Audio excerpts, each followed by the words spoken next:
आपने class 11th में पढ़ा होगा सेल साइकिल और सेल डिवीजन में पढ़ा है ना। क्या पढ़ा? मियोसिस और माइटोसिस में अंतर बताइए हमको। बस एक ही को बता दीजिए। ये छोटकी पढ़ी है, बता छोटकी। मियोसिस किसे बोलते हैं, माइटोसिस किसे बोलते हैं? चलिए रहने दीजिए, आइए हम बताते हैं। देखिए माइटोसिस का मतलब होता है इक्वेशनल डिवीजन, जो इक्वली डिवाइड करे, और मियोसिस का मतलब होता है रिडक्शनल डिवीजन, यानी वो रिड्यूस कर जाए। जैसे हम लोगों के पास 46 क्रोमोसोम है, ठीक है ना, लेकिन पार्टिसिपेट करता है 23 क्रोमोसोम। देखो तो हाफ हो गया। तो जब 2n से n में चेंज हो तो इसे हम लोग बोलेंगे मियोसिस। क्या बोलेंगे?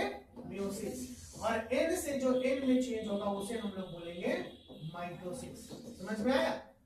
अब क्लियर हुआ? माइटोसिस का मतलब इक्वल। वैसे पिछले वाले सर आपको नहीं समझाएंगे, इसीलिए कंफ्यूजन होता है। प्रीवियस ईयर का मेरा बच्चा सब बोलता है टाइम।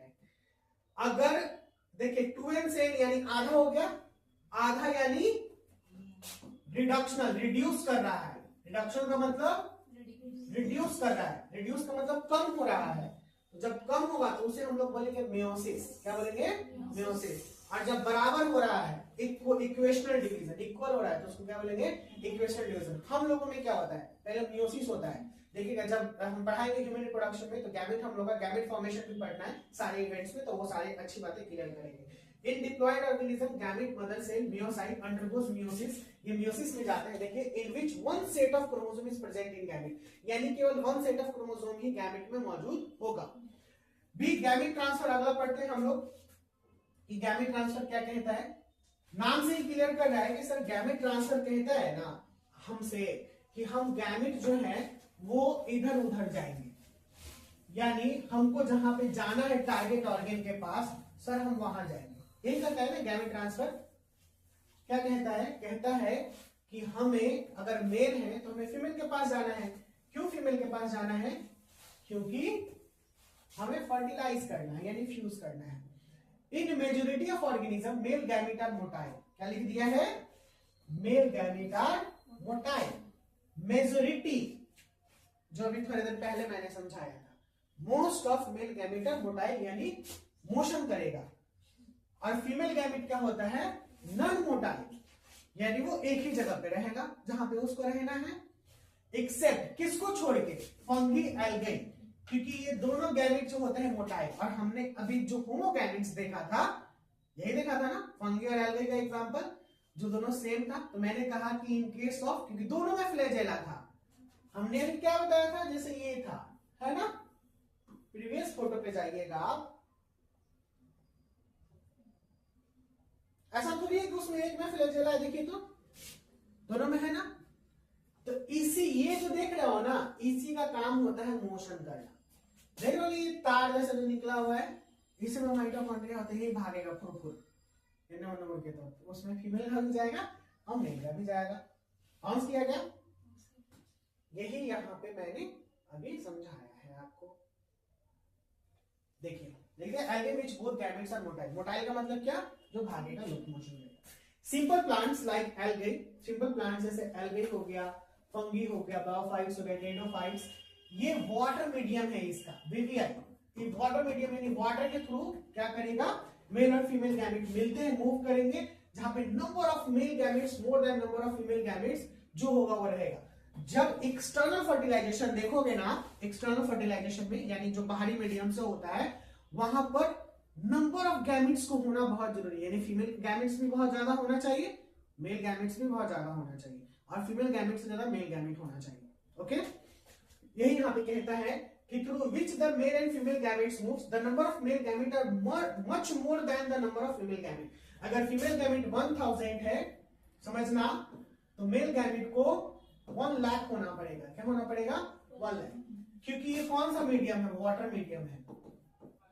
कहिएगा सर ऐसा क्यों सर? क्योंकि वाटर में बहुत सारे खत्म भी तो हो जाएंगे, इधर उधर चले जाएंगे, बर्बाद हो जाएंगे। समझ में आ रहा है ना? वाटर मीडियम से अगर फर्टिलाइज कर रहा है तो वो बहुत सारे जो गैमेट होंगे मेल वाले वो बर्बाद हो जाएंगे, यानी खत्म हो जाएंगे। कोई दिक्कत? तो इसीलिए इसे ज्यादा होना पड़ता है ताकि फेल से बचे। यानी यहां पे देखिए लिख दिया है most of the male gamete fail to reach the female gamete, यानी ये बहुत सारे मेल गैमेट जो होते हैं वो अगर हम कहेंगे इसमें से 90% भी गैमेट फेल हो जाता है। कितना परसेंट? 90%। यानी 90% का मतलब 90,000, ठीक है ना, 90,000 गैमेट क्या हो गया? फेल हो गया। फिर भी 10,000 बचा, और ये 10,000 10 के गैमेट 1,000 से ज्यादा जरूर मिलेगा। मिलेगा कि नहीं मिलेगा? चलो हम इसका एक रेशियो निकाल देते हैं। हम कहते हैं कि 99% खत्म हो गया, 1% भी अगर बचा तो 1,000 गैमेट को क्या कर देगा? 1,000 फ्यूजन हो जाएगा। समझ में आया? इसीलिए ज्यादा होना पड़ता है। In higher plants pollen grain are carrier and male gametes to ovule has a, in higher plants में pollen grain कैरियर होता है, यानी ले जाने वाला मेल गैमेट का, और ओव्यूल के पास एग होता है। यहीं पे pollen grain को ट्रांसफर किया जाता है एंथर से स्टिग्मा पे। जबकि अभी ये पढ़ना भी नहीं है, लेकिन देखिए मैंने पीडीएफ में डाल दिया कि जब sexual reproduction in flowering plant पढ़ाऊंगा तो आपको एकदम ये सब शब्द इजी लगेंगे और आप आसानी से समझते चल जाओगे। मेरा ही टारगेट होता है कि जो इंपॉर्टेंट सेक्शन है उसे हर एक चीजों में डालूं। ये फैसिलिटेट करेगा फर्टिलाइजेशन का। Anther to a stigma, pollen grain का पहुंचना ही कहलाता है पॉलिनेशन। क्या कहलाता है? पॉलिनेशन। पढ़ा होगा आपने 11th में भी शायद। ठीक है, देखिए लिख भी दिया था, transfer of pollen grain to the anther to stigma is called pollination. Pollination में भी सेल्फ, यानी पॉलिनेशन सेल्फ भी हो सकता है एंथर से स्टिग्मा पे सेम फ्लावर में, और क्रॉस भी हो सकता है एंथर से डिफरेंट फ्लावर में। ये फ्लावरिंग प्लांट में मैं अच्छे से समझा दूंगा, जिसको सेल्फ पॉलिनेशन और क्रॉस पॉलिनेशन कहते हैं। Pollen grain germinate to stigma, produce pollen tube.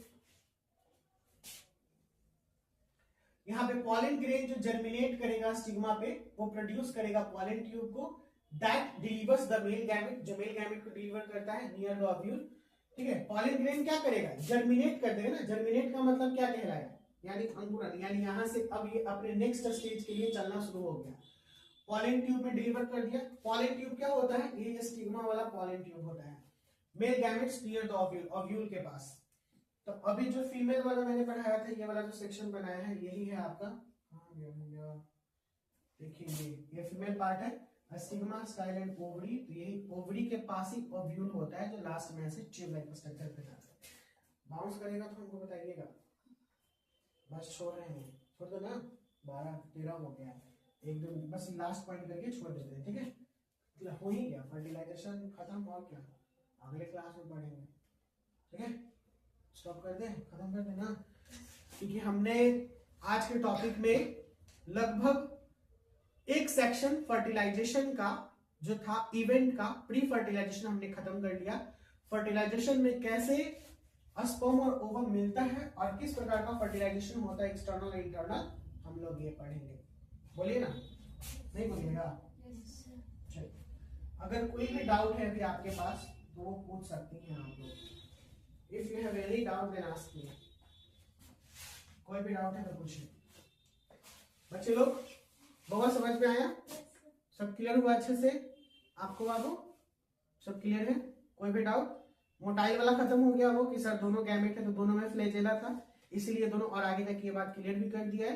आपको कोई परेशानी थी में मियोसिस माइटोसिस में? नहीं ना, क्लियर हो गया। मियोसिस किसको कहते हैं? बोलो बोलो। जिसमें इक्वल नहीं होता है। गुड, यानी रिडक्शनल होगा। मियोसिस रिडक्शनल और माइटोसिस इक्वेशनल, बस यही दो वर्ड। इतना छोटा छोटा वर्ड हम याद करवाते हैं कि आपको याद होना ही होना है। Meiosis reductional, mitosis equational. कौन सा पढ़ाते हैं? साहिल सर। अच्छा ठीक है, मिलना चाहते हैं, मिलेंगे। Bye bye, tata, take care. Class समझ में आया तो प्लीज लाइक कर दीजिएगा, चैनल को सब्सक्राइब कर लीजिएगा। मिलते हैं अगले क्लास में। Bye bye.